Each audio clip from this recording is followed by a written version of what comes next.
I am back.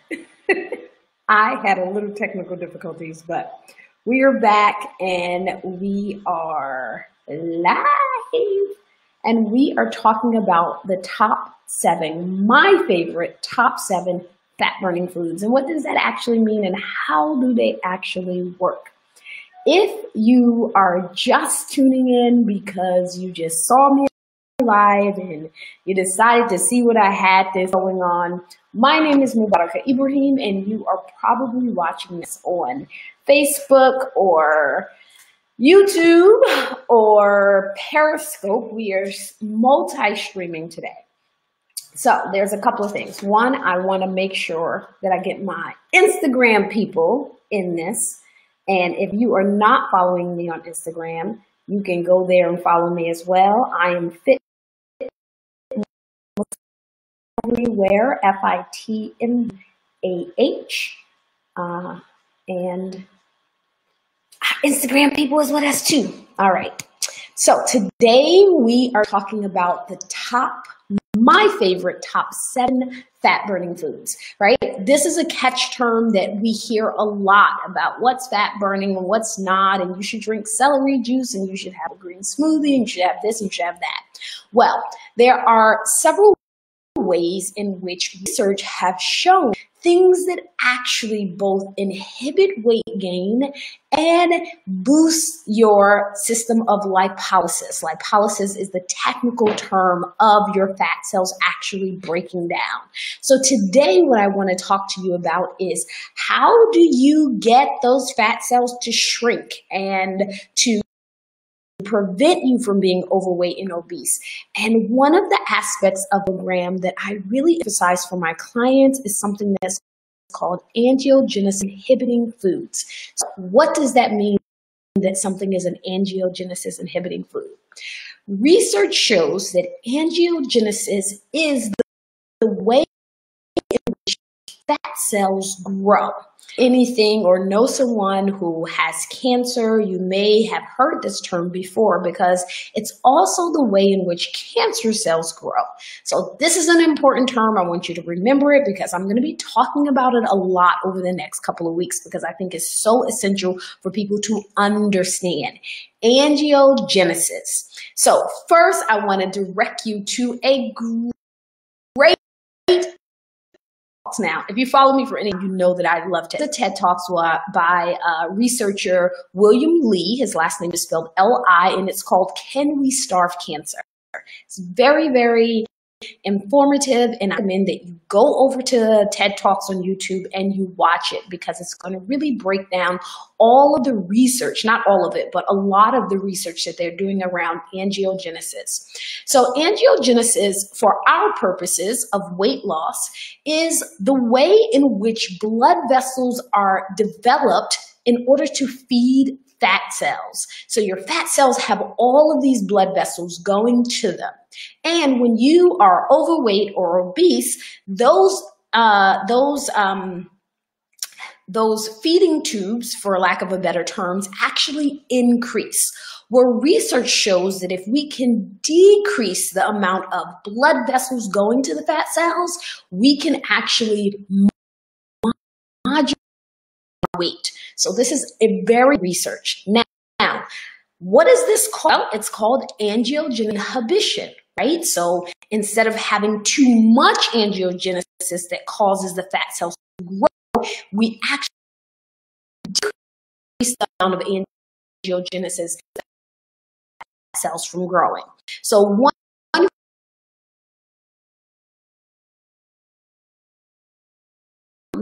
the mice were overweight before they gave it to them. Then they gave them the angiogenesis.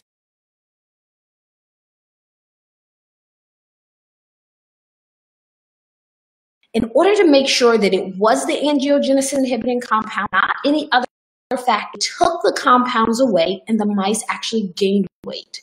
Then they gave it to them again and the mice lost weight. So they did it 3 times just to triple check that it was actually the angiogenesis inhibiting compounds was causing the weight loss. And lo and behold, it definitely was. Now the important part, because obviously we can't simulate a particular study with us in our daily homes, but the important part of knowing about angiogenesis inhibiting compounds is the fact that they are contained in many foods that we have regular access to. So one of the things that I encourage my clients to make sure that they're having something that a daily basis, right? So that actual fat burning foods. These are the foods that research shows have high angiogenesis inhibiting compounds, which causes all of the blood, the way that fat cells are fed, it causes it to decrease, modulating how that happens and how you gain both decrease the amount of you gaining, and if you're over, bring it back down to a normal size. So what are these 7 foods? Got a pen and a paper? Because we're getting ready to list them. These are my favorite foods. Now, you know that I am a huge component of weight not being for aesthetic reasons, but rather it is for health reasons. So modulating our weight and using these 7 foods, this is one step that you can add to your healthy lifestyle that's going to help you lose weight and maintain a healthy weight. Food number 1. So these are foods and teas. I have to say that. So some herbs as well apply here. Food number 1, Earl Grey tea. Bet you did not expect that. Yes. When they looked at different teas and their angiogenesis inhibiting compound, Earl Grey had the highest amount. That is very important because oftentimes it is a completely overlooked. Everybody's like tea, which is also, that's number 3, not number 1. Number 1 was Earl Grey tea. So if you like a nice black Earl Grey tea, which has a delicious orange undertone to it, then you should definitely try to incorporate that into your diet on a daily basis. Number 2, and I talk about this all the time, turmeric.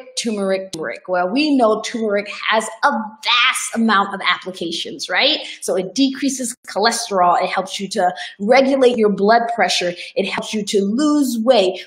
The way that it helps is because it is angiogenesis inhibiting. So super important for you to incorporate turmeric. Now, I'm not going to get in the specifics in this particular video, but I will do a live later on, maybe later this week, about turmeric in particular. But for today's purposes, just know, try to incorporate these things in every way that you can. We can talk about specifics of how much and how to cook it and how to take it on a different video. But know that turmeric is super helpful for you to incorporate on a daily basis to help you to lose weight and to maintain a normal weight. Number 3, green tea, right? We hear this time, but I want to tell you about 2 species. So there are literally dozens of types of green tea. It is an amazing plant. There's lots of categories and families inside of the green tea family, but 2 particularly stand out. So make sure that you're writing this down, or at the very least that you're going to save this video so that you will be able to go back and remember what I said. So the 2 green teas that you actually want to buy, Pearl, and I'm going to tell you a really fascinating study about the teas. So when they compared angiogenesis inhibiting compound in those 3 teas that we've mentioned so far, Earl Grey, Japanese sencha, and jasmine dragon pearl, Earl Grey outshined the 2 green teas individually. When they put them, all 3 of them together, it actually outshined it, right? Earl Grey was up here, right? And the green teas were down here. But then what they decided to do, they said, what if we start binding the teas? Well, Japanese sencha and jasmine dragon pearl, and the angiogenesis inhibiting compounds did not just gather and average out. They actually stacked on top of each other and exceeded Earl Grey. So if you want to of angiogenesis inhibitors that you should combine Japanese sencha and jasmine dragon pearl teas. Really awesome study, really great way of knowing how to take the research and actually apply it to our everyday lives and our everyday foods, right? We are number 4 now, right? So the fourth, my favorite, one of my all-time favorite ways of having angiogenesis inhibiting compound is, of course, eating greens. You know, I'm always talking about eat greens. What leafy greens have you had today? And a lot of people ask me, why do I always say don't count lettuce? Only count your cooked dark leafy greens, right? We're talking about kale, we're talking about cabbage, we're talking about mustard greens, we're talking about turnip greens, we're talking about all of those leafy dark greens that you need to cook in order for you to consume them in the best way. One of the reasons why I encourage people to use those greens as opposed to just regular greens is because they are angiogenesis inhibiting a part of the brassica family, right? So it's a particular family of greens that gives you angiogenesis inhibiting. Now, I'm like this personal mission of trying to get it out of people's head that eating salad every day is healthy. Eating a salad every day is how you lose weight. Salad, what we typically consider salad greens like iceberg lettuce and all of the other really thin greens that we never would dare to cook because they're so thin. Water and very nutrients. The best way for you to get the most nutrients out of your diet. So remember, cooked green vegetables, not only are they huge in fiber and in calcium. Yep, milk is not the only way that you can get calcium. Actually, collard greens have a really high amount of calcium compared to many of the other vegetables. I personally am like the collard green advocate. I can do an entire live just on collard greens. But I want you to know this, and I'm not just saying that because I'm black, right? I'm not just saying that because I'm black. I'm saying it because collard greens is good, all right? And they're so beneficial. I'm going to just give you one little teaser about upcoming things about collard greens, right? So they did a research study and they compared 8 different leafy greens: collards, kale, cabbage, spinach.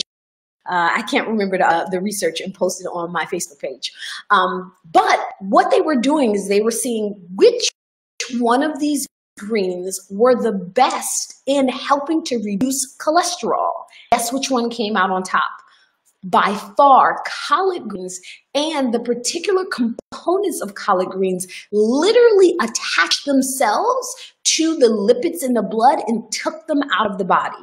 So if you're concerned about high cholesterol, if you're concerned about heart disease, if you just want to, that those things, if you know those things run in your family, and you just want to make sure that you don't get them, collard greens. I personally try to cook and eat and feed them to my family at least once a week. Love me some collard greens. Okay, number 5, garlic.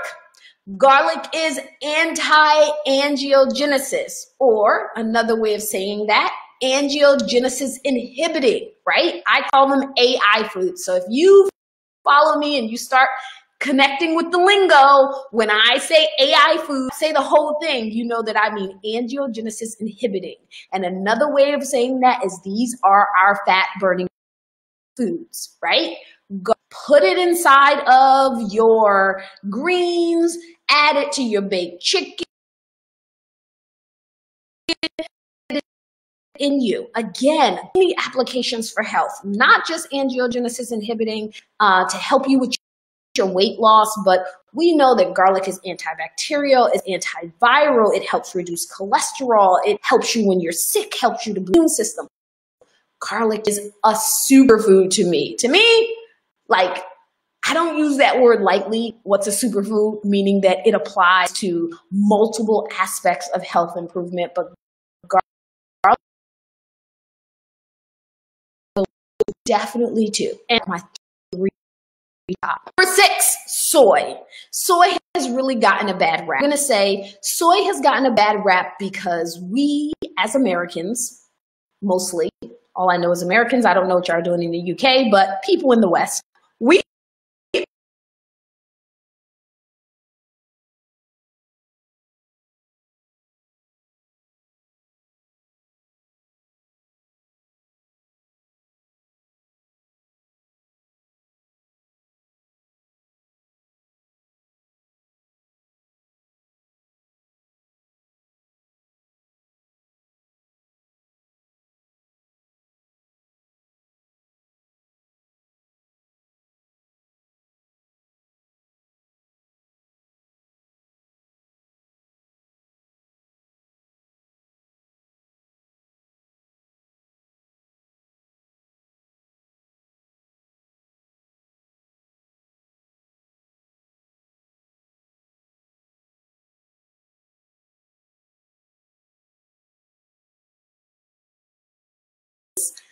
all of the good cancer-fighting phytochemicals in your body, as well as its anti-angiogenesis.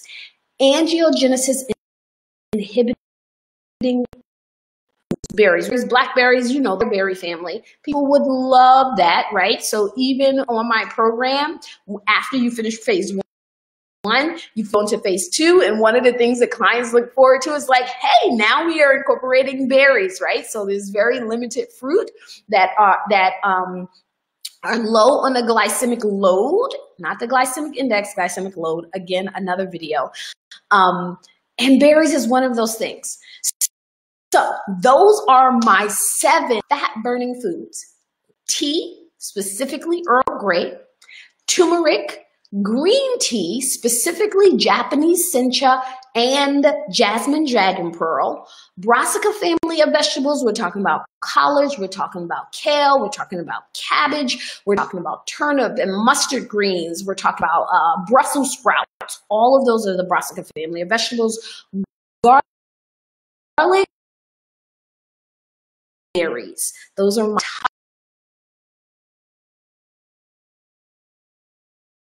to lose weight and maintain a healthy weight. You know, I am all about the science. You're not going to get any fad things from here or from the channel. You're going to hear me talking about exactly what works and how it works in the body. So I hope this was helpful for you. If it was, go ahead and give me what somebody will benefit from it, and make sure that you subscribe to the channel and to my lives. I'm going to be here on a daily basis. Weekdays and Saturdays I take to myself. All right, got to have a self-care day. All right, I'll talk to you soon. I'm Mubarakah Ibrahim, and I want you to tune in because we're going to be talking a lot about food, faith, and fitness. All right, Assalamu alaikum.